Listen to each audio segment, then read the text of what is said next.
Assalamualaikum warahmatullahi wabarakatuh.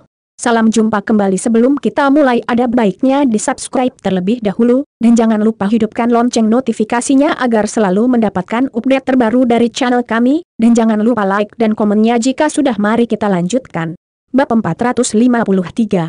Imperial Villa nomor 1. Ketika Morgan datang ke sini untuk melihat villa sebelumnya, dia selalu ditemani oleh Chana. Morgan sendiri hanya datang sekali ketika dia akan berurusan dengan Malvin, itu pun dia datang saat larut malam, jadi satpam di villa itu tidak pernah melihat Morgan.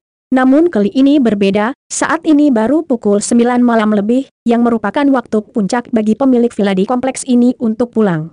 Terlebih lagi, Morgan, Jessica dan lainnya juga merupakan jumlah yang lumayan banyak, jadi sulit bagi satpam untuk mengabaikan mereka semua. Morgan melirik satpam dengan ringan, lalu berkata tanpa ekspresi, "Aku hanya ingin datang untuk mengunjungi villaku." Morgan melirik satpam dengan ringan, lalu berkata tanpa ekspresi, "Apa kamu salah satu pemilik salah satu villa di 4 ini?" Satpam itu hanya bisa tercengang setelah mendengar kata-kata Morgan, dan kemudian mau tidak mau melihat Morgan dari atas ke bawah. Ekspresi wajahnya tampak lebih bingung. Malum, orang-orang yang bisa tinggal di kompleks ini pada dasarnya adalah bos-bos besar di Surabaya, baik yang kaya maupun yang anak dari orang kaya. Orang biasa tentu tidak akan mampu membeli villa di sini. Ketika satpam itu melihat bahwa pakaian Morgan sangat biasa, dan dia sama sekali tidak terlihat seperti orang kaya, jadi wajar baginya untuk meragukan identitas Morgan sekarang. "Hei orang kaya, kita bahkan tidak akan bisa masuk ke kompleks, kan?" Nadine berteriak dengan jijik saat melihat Morgan dihentikan oleh satpam. "Ya, bukankah barusan kamu mengatakan bahwa kamu ingin membawa kami untuk melihat villamu? Sekarang kamu bahkan tidak bisa masuk ke kompleks. Apa yang sebenarnya terjadi?" Olivia juga berteriak. Jessica dan Rexa menunjukkan senyum menghina, karena mereka sudah menduga situasi ini akan terjadi. Sekarang, meskipun Morgan membunuh mereka, mereka tidak percaya bahwa dia benar-benar memiliki villa di sini. Rosa juga merasa ada yang tidak beres. Setelah ragu selama beberapa saat, dia berbisik pada Morgan, "Morgan, aku rasa sebaiknya kita kembali saja." "Kembali?" Morgan tersenyum tipis, lalu berkata dengan lembut, "Kita kan sudah datang ke sini, kenapa kamu ingin kembali?" Setelah mengatakan ini, Morgan berjalan ke satpam dan berkata tanpa ekspresi, "Sekarang kamu dapat memeriksa apa ada pemilik villa bernama Morgan Bahtiar di kompleks ini." Satpam hanya bisa tercengang ketika mendengar kata-kata Morgan.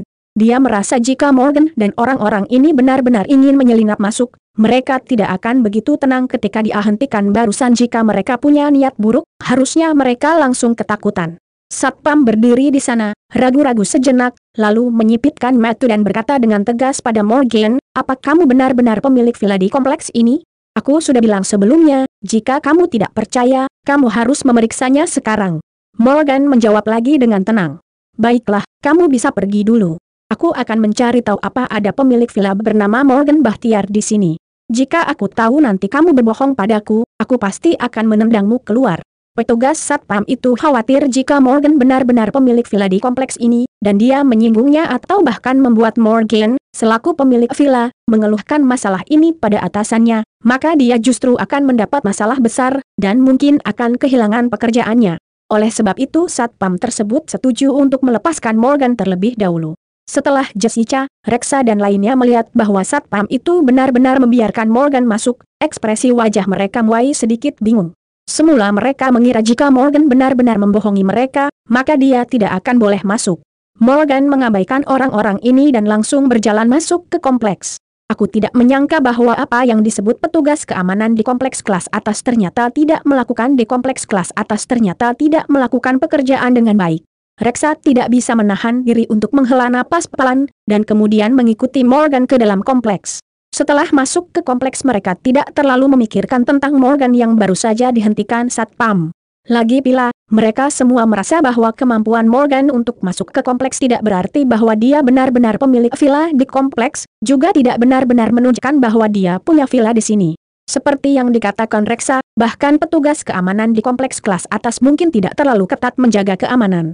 "Bukankah kompleks ini terlalu indah?" Nadine mengambil ponselnya dan mulai memotret pemandangan di sekitar kompleks tersebut.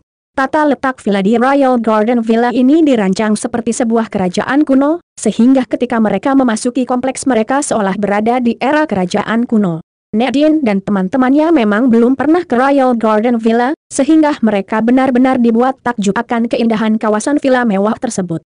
Royal Garden Villa ini terletak di kawasan yang terkenal di kota Surabaya, dan Imperial Villa nomor 1 di Royal Garden Villa merupakan bangunan terbaik di mana panorama kota Surabaya dapat dilihat langsung dari jendela villa tersebut.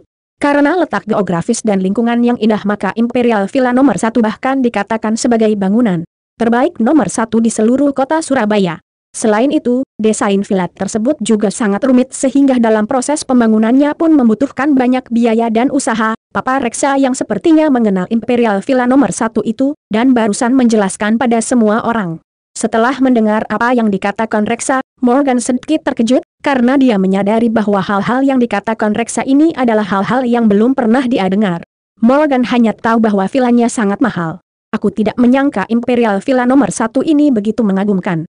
Jessica tidak bisa menahan kekagumannya pada villa itu, dan kemudian melanjutkan, aku tidak tahu siapa yang bisa tinggal di villa sebesar itu. Tidak banyak orang di Surabaya yang memenuhi syarat untuk tinggal di villa besar seperti itu. Jensen dan Hadley adalah salah satunya, tetapi keduanya tidak membeli villa itu sedikit terlalu tinggi, dan kemudian dibeli oleh orang kaya misterius, tapi tidak ada yang tahu siapa orang kaya itu, jawab Reksa dengan nada yang sangat tenang. Nadine mengedipkan matanya yang besar dan indah, lalu berkata dengan lembut, sepertinya orang yang menjualnya bisa mendapatkan uang, kan? Ya, pada awalnya, villa ini dibangun oleh Herman, bos luxurious real estate. Herman ingin membangun kompleks villa mewah yang unik pada waktu itu, tetapi setelah villa itu selesai, ada masalah yang sangat memalukan bagi Herman, sis Reksa. Masalah apa? Jessica bertanya terlalu cepat karena terlalu penasaran. Masalahnya adalah biaya pembangunan Royal Garden Villa ini sedikit terlalu tinggi, sehingga harga villa secara alami jauh lebih tinggi daripada villa lain. Untuk sementara waktu villa-villa di sini tidak mudah dijual. Saat itu, Herman menaruh semua uang dan hidupnya di Royal Garden Villa ini, tetapi sayangnya hanya beberapa villa saja yang terjual dalam waktu setengah tahun, dan semuanya adalah villa kecil. Tidak ada yang membeli Imperial Villa nomor 1 itu, ucap Reksa pelan. Setelah mendengar kalimat ini, Morgan tidak bisa menahan diri untuk menoleh dan melirik Reksa. Pada saat ini, dia menyadari kenapa Chana sangat bersemangat dan bahagia setelah berhasil menjual villa itu kepadanya.